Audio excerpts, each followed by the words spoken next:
한 번에 정리해주는 판례.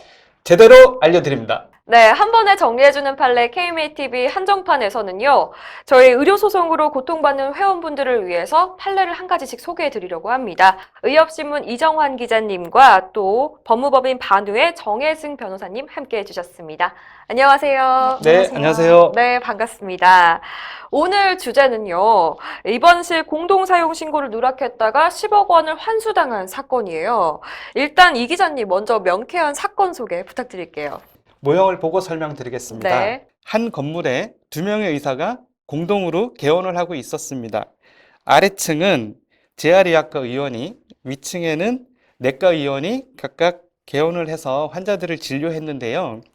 이 두 분의 의사는 한 건물을 쓰면서 1층에 대한 공동사용 신고서만 제출했습니다. 근데 문제는 재활의학과 의원의 그 진료를 받은 환자가 내과 의원 입원실을 사용해서 문제가 된 건데요. 현재 요양급여 기준에 의하면 재활의학과 의원의 진료를 받은 환자가 내과 시설을 이용하기 위해서는 공동사용 신고서를 따로 제출을 해야 됩니다. 근데 제출하지 않아서 문제가 된 사건이고요. 이것을 부당하다고 본 건강보험공단이 진료비를 전부 환수한 사건입니다. 진료비가 자그마치 10억 원입니다.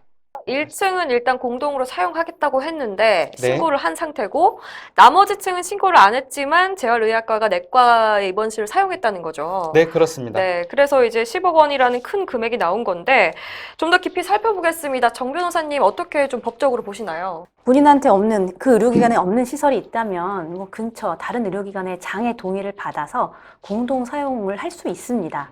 그 의료법에 따르면 서로 동의만 받으면 되기 때문에 뭐 네. 별다른 요건은 없고요.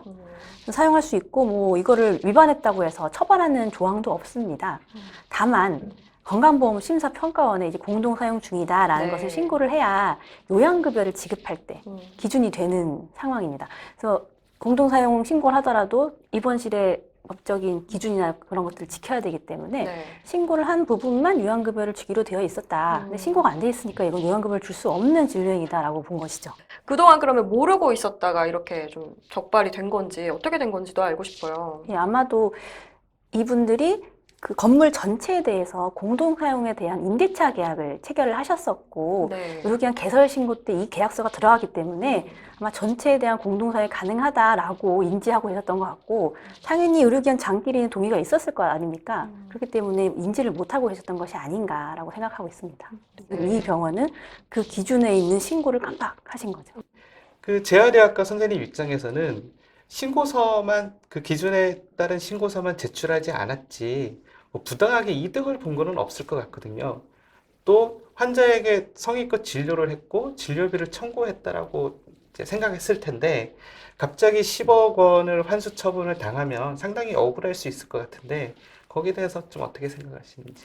예, 말씀하신 대로 뭐 공동 사용은 신고만 하면 네. 거의 이건 안 이루어질 수는 없는 거거든요. 물론 정말 내가 병원을 차려놓고 입원실 하나 없이 남의 걸 다 쓰겠다 이런 식으로 신고하시는 일은 없으니까요. 그래서 신고하면 되지 신고하는 과정이 힘든 것도 아니고 어려운 것도 아니고 이분이 일부러 신고를 누락했다라고 보기는 좀 어렵습니다. 그럼에도 불구하고 이 절차를 위반했다고 해서 정말 잘 진료되는 환자들 다 나와서 이제 퇴원도 하시고 이랬을 텐데 그 진료비 전액 환수하는 것이 좀 가혹한 면이 있죠. 이런 부분들이 그럼 현지 조사로 갑자기 이제 닥쳐와서 이걸 알게 되는 경우가 제일 많을까요? 그렇죠. 이거는 본인들도 모르고 있다가 어떠한 계기로 현지 조사를 하다 보면 왜 재활의학과 환자가 내과 입원해 있지? 이런 것을 계기로 이렇게 환수 처분을 당하게 되는 것이죠. 변호사님 얘기를 들어보니까 일단 무조건 심평원에 신고를 해야 되는 것 같아요. 이 기자님 이거 취재하셨잖아요. 네. 일단은 저는 신고를 안 했으니까 어쩔 수 없는 부분인 것 같은데 어떻게 보십니까? 저도 이 사건을 접하면서 상당히 좀 안타까웠는데요. 제가 보기엔 공동사용 신고를 안 했다는 이유로 재활의학과 선생님이 그 환자를 진료한 사실은 팩트거든요. 네. 그 진료한 사실을 부정하면서 그 전액을 환수를 한 거는 좀 가혹한 처사라고 생각합니다. 사실 가혹하죠. 왜냐하면 그 환자들이 내과 병실에 있었지만 재활의학과 의사가 직접 가서 진료도 하고 네. 또 재활의학과 쪽으로 내려오셔서 재활치료도 받으셨거든요. 사실상 재활의학과에서 진료한 셈이기 때문에 이 전액 환수는 너무 부당한 것이 아니냐. 진료비, 실제 진료한 비용에 대해서는 환수를 하지 않아야 되는 것이 아니냐라는 취지로 다투긴 했습니다. 네, 그러면 전액 환수까지는 아니더라도 좀 일부 돌려받을 수 있다, 아니면 취소를 좀 할 수 있을까요? 어떻게 보십니까? 예, 이게 사실은 국민건강보험법 57조 1항 부당이득 환수 조항에 따라 환수 처분이 이루어진 것인데요.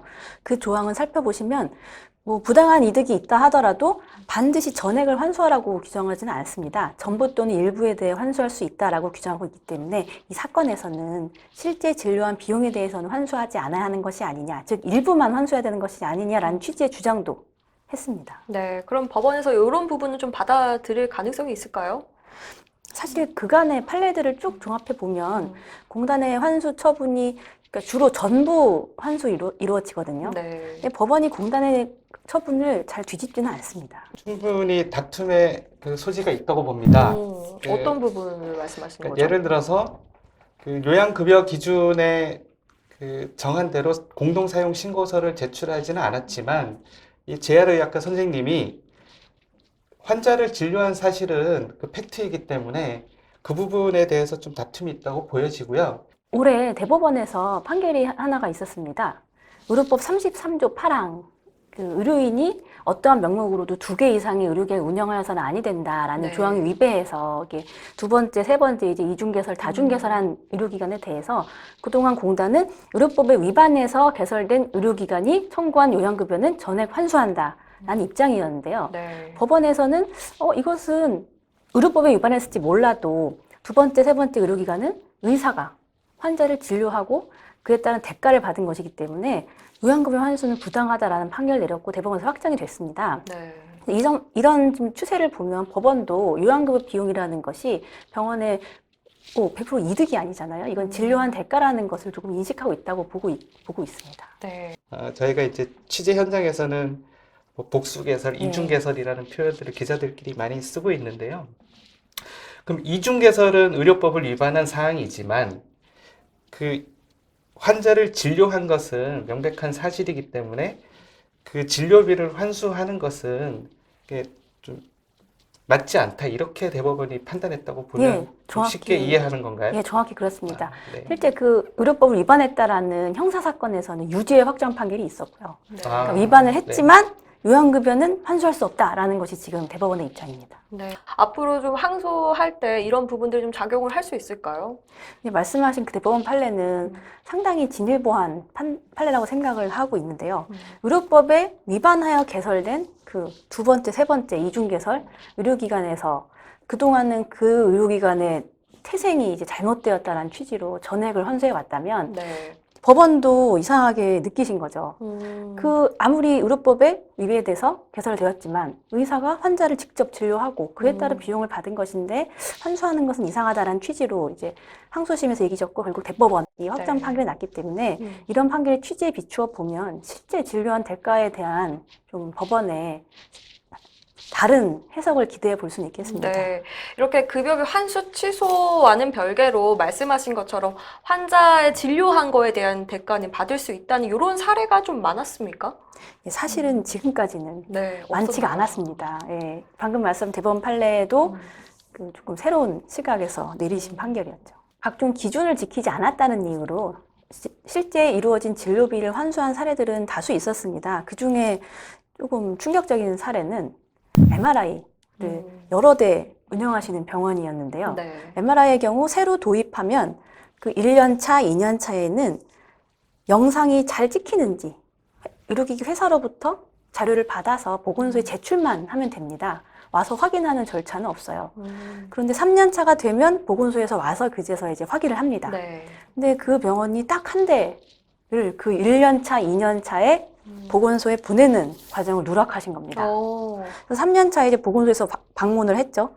그랬더니 왜 1년 차, 2년 차에는 자료를 제출하지 않았느냐라는 취지로 3년간의 모든 MRI로 비용을 이제 모두 환수했습니다. 아. 물론 소송을 제기했지만 법원의 시각은 그렇습니다. MRI 같은 참 중요한 기기를 다룸에 있어서 아무리 나중에 봤을 때 멀쩡하게 잘 진료를 했다고 하지만 그 기준을 위반하는 건 위법한 것이 아니냐. 그래서 환수는 정당하다라는 판결을 내린 일이 있습니다. 네. 얘기 들어보니까 일단 신고를 자체가 좀 가장 중요한 것 같고 그게 우선시 되기 때문에 돌려받기는 좀 쉽지가 않을 것 같아요. 소송이라는 게 그 뭐 몇 날 며칠에 끝나는 게 아니고요. 뭐 짧게는 1년, 길게는 3년, 뭐 더 길게 가는 경우도 있습니다. 매일마다 환자를 진료해야 되는 그 의사 입장에서는 엄청난 고통이죠. 예를 들어서 지방, 제주도나 부산에서 진료하고 계신 선생님이 뭐 서울중앙지방법원에서 소송이 있다. 그러면 하루 이틀을 꼬박 소비하고 와야 됩니다. 상당히 좀 괴롭죠. 기자님께서 말씀하신 부분 중에 물론 제주도 분이 서울에 오실 필요는 없습니다. 그래서 변호사가 존재하는 것입니다. 하지만 저도 늘 말씀드립니다. 이거를 그 호미로 막을 것 가르로 막지 말자. 네. 항상 사전에 조심하셔서 분쟁이 안 일어나는 것이 최선입니다라고 말씀을 드리고 있고요. 네. 그 10억 원을 한수 처분을 공단이 하게 되잖아요. 네. 의사 선생님 입장에서는 돈을 어떻게 납부하는지, 뭐 현찰을 납부하시는지 아니면 환수 처분에 대해 취소 소송을 하셨다는 것은 이미 네네. 환수 처분은 나온 겁니다. 그래서 돈은 이미 공단한테 낸 상태예요. 예, 아. 낸 상태가 아니고 갚아야 되는 상태인 거죠. 네. 물론 재력이 아주 훌륭하신 분은 제가 뭐 일시에 뭐 한 10억, 20억씩 내는 분도 봤어요. 하지만 대부분 당연히 돈이 없죠. 네네. 그래서 공단은 환수 처분을 하면서 보통 그분에게 재산이 있다. 그럼 집에 압류를 하고 압류까지. 네. 그분이 봉직의사로 근무 중이다. 네. 그럼 또 급여의 절반을 매달 압류해가고 이런 식으로 회수를 합니다. 네. 그러면 살기가 좀 쉽지가 않은 것 같은데 어려워지지 않을까요? 매우 어렵죠. 우리나라에서 그래도 그 봉급이라고 하죠. 급여는 전액을 압류를 할 수는 없어요. 네. 사람이 살아야 되기 때문에 절반을 압류하게 되는데 당연히 살기가 어려워지고 그리고 가끔 그런 분들도 계세요. 환수 처분은 그 의사 개인한테 나오기 때문에 본인의 재산을 뭐 사전에 뭐 다른 부인에게 네. 증여한다든지 판다든지 이런 일들이 벌어지는데 또 공단은 그 경우 환수 처분 나올 거 알고 판 거 아니냐 채권자 취소 소송도 제기합니다. 환자들도 이런 부분을 알고 있나요? 환자들이 그 부분을 모르시죠. 그러니까 환자들은 말씀드렸듯이 공짜로 입원지를 받은 셈인데 네. 이 사건에서 그 재활의학과 원고 선생님께서 환자들에게 소송 고지라는 네. 절차를 거치셨습니다. 그러니까 환자들에게 만약에 내가 이 사건에서 지면 당신은 공짜로 진료받은 셈이니 제가 당신에게 부당이득에 반환 청구를 할 수 있습니다. 그러므로 네. 당신도 이 소송에 참여하셔서 내가 이길 수 있도록 도와주십시오라고 하는 것이 이제 그 소송 고지 절차라고 보면 되는데요. 네. 왜냐면 진료 행위가 있었고 기준에 위반한 진료라고 하더라도 뭐 사람을 살리고자 했던 진료이기 때문에 부당이득의 반환이 가능할 수도 있는 것이거든요. 그래서 이거에 대한 판례는 없지만 이런 식의 좀 거듭된 주장을 법원 측이 하다 보면 법원도 요양급여 비용에 대한 성질에 대해서 좀 판단이 바뀌지 않을까 싶습니다. 네. 공단이 건강보험법에 의해서 전액 환수할 수 있는 건 좀 위헌 여부도 따져볼 수 있지 않나요? 예, 바로 그래서 한참 전에 헌법재판소가 한번 판단을 한 적이 있습니다. 네. 이 국민건강보험법 57조 1항에 대해서 누군가가 환수처분을 당하시고 이 법률이 위헌인 거 아니냐라고 한번 헌재에 갔지만 헌재의 결정이 이렇습니다. 조항을 봐라. 부당한 이익을 전부 또는 일부 환수할 수 있게 되어 있다. 전부 환수가 원칙이 아니다. 따라서 공단은 언제든지 일부 환수할 수 있는 길이 열려 있다. 라고 합헌 결정을 했습니다. 결국에는 이제 처분을 하는 공단, 그리고 이거에 대해 판단하는 법원에게 이제 역할이 맡겨져 있는 셈이죠. 변호사님, 이 사건 듣고 나서 이제 주변 의사분들도 굉장히 충격적이었을 것 같거든요. 놀라는 분들 많으시죠? 예, 그렇습니다. 사실 어떻게 보면 아주 간단한 신고를 누락해서 10억 원이나 환수처분 당한 사례인데 제가 가끔 뭐 조심하셔야 될 사항들 알려드릴 때 예시로 이 사건을 들어드립니다. 거의 들으시는 분들이 반응이 거의 눈이 이제 커지시면서 깜짝 놀라시죠. 이 기자님 한마디로 어떻게 좀 정리할 수 있을까요? 진료를 정당하게 하고 10억 원에 해당하는 부분을 환수 처분 당했다고 생각해 보십시오.